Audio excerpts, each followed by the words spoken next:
Hello everyone. My name's Alan Waddington. I'm Head of Field Sales at Guardian Financial Services. Welcome to today's presentation. You'll find that today's presentation is a little bit different to the norm. We're not using any PowerPoint slides. We're just going to talk you through what every advisor needs to know, which is our new website designed to help you make that protection conversation easier with your clients. You can find this website from our main website or simply by typing in what every advisor needs to know. Before we begin, just need to remind everyone that Guardian is an appointed representative of Scottish Friendly, an insurer that's been around for over 150 years, so you are in safe hands. So let's have a look at this website. When we're making that protection call and that protection conversation, often clients will ask, well, what does it cover me for? How will it pay out? How do I know that it's going to cover me? And you want to be sure that you can offer the best possible advice to your clients. So we've designed this website to ensure that your clients don't fall into some of the pitfalls that clients have experienced in the past when it comes to a claim. As you know, Guardian's proposition only came to the market 2 years ago. We set out with an ambition to challenge the market and do things differently. Life made better is very often our slogan. And so we think that you need to know everything about our products to present that unique proposition to your clients. So today I'm going to talk you through some of the case studies on here and talk about real life scenarios and how our enhanced cover can actually offer a solution that's future proofed as well as covering your clients for the now. One of the most popular elements of our cover is our dual life. And we use the example here of Becky, who lost her husband, but also lost her life cover too.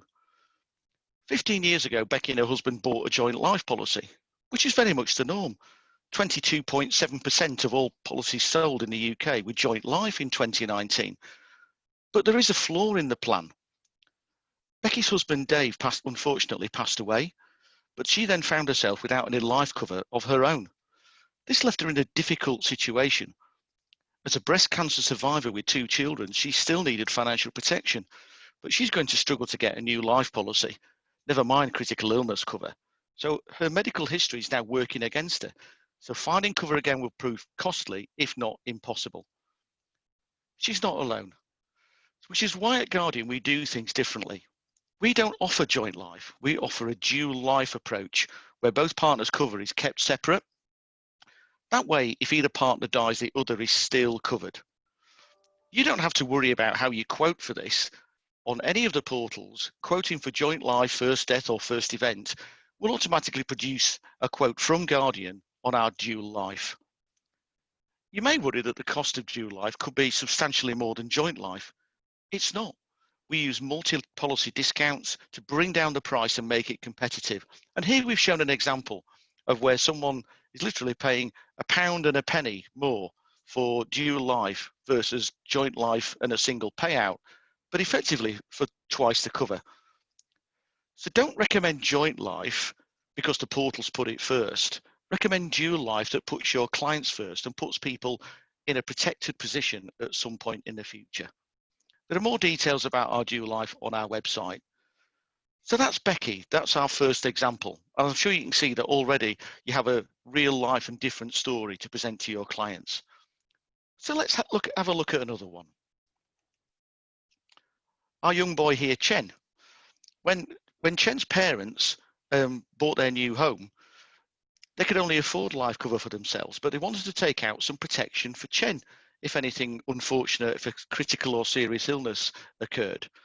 But children's critical illness cover wasn't available with life cover. So their advisor recommended that they take out critical illness cover as well, but actually they didn't want it.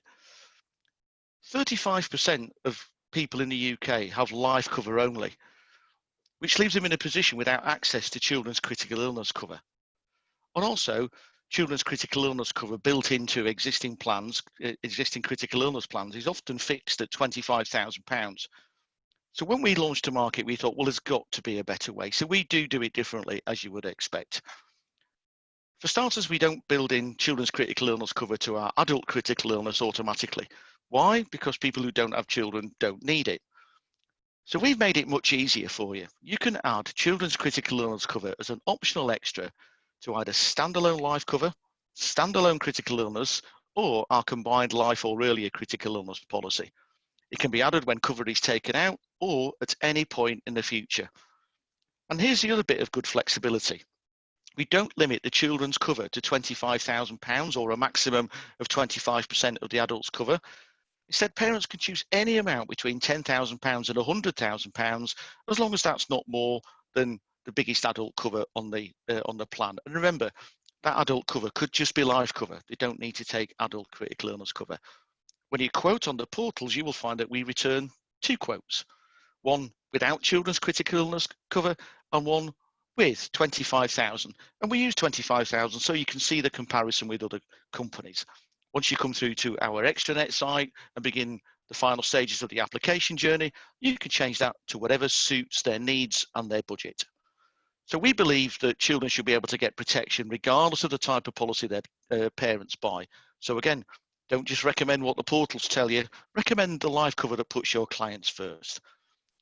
If you want any more detail on our children's critical illness cover, have a look at our website, have a look at the definitions. Let's take a look at another one. Our friend here, Pete. Pete's been unfortunately diagnosed with a terminal illness. He's been diagnosed with incurable stage 4 cancer.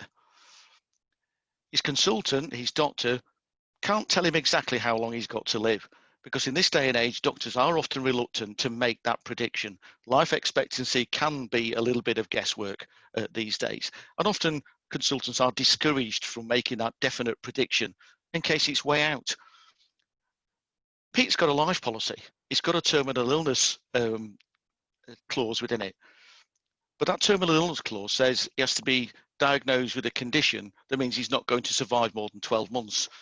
So he doesn't meet the criteria on his existing life policy. Pete's not alone. 1 in 2 people in their lifetime will develop cancer. We know that it's one of the biggest killers in the UK. And last year, 20% of life claims were for terminal illness. So this is a big part of any life policy. So it's a major factor to consider when you're looking at life cover for an individual or for a couple. How does the terminal illness work? So at Guardian, we've again done things differently. We don't need to see evidence that the customer has less than 12 months to live before we pay out. We pay out as soon as they're diagnosed with incurable stage 4 cancer, regardless of their life expectancy. So Pete here would have been in a much better position with us.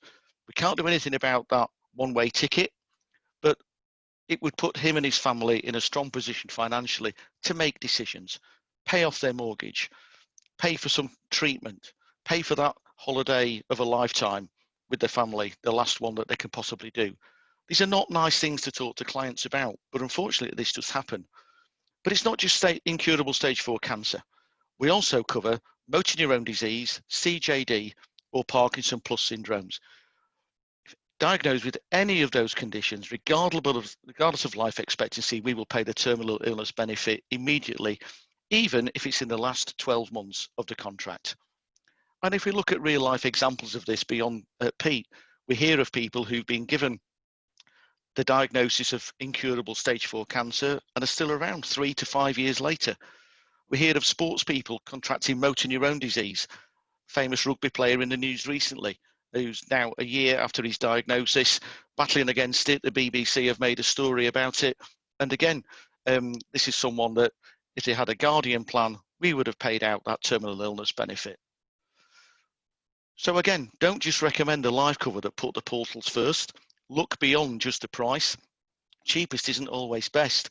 And if you actually look at the research, people searching Google for life insurance don't search for the cheapest, they search for the best.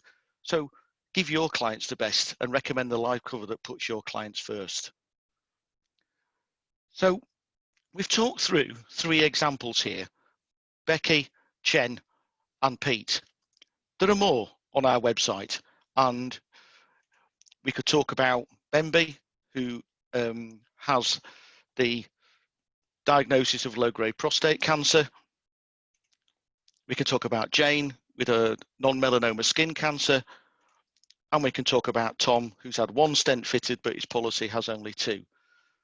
Please have a look at our website. you'll find more detail about all of these case studies and also the full details of our plans. If you'd like more detail of any of these case studies, then please complete our online booking form and one of our account managers will get in touch with you and arrange a fuller and more detailed briefing session. I hope you've enjoyed today's session. I hope that's been of use to you to help you make that protection conversation that little bit simpler and that little bit easier. Please do get in touch if you need any more help. Thank you for your time and thank you for listening.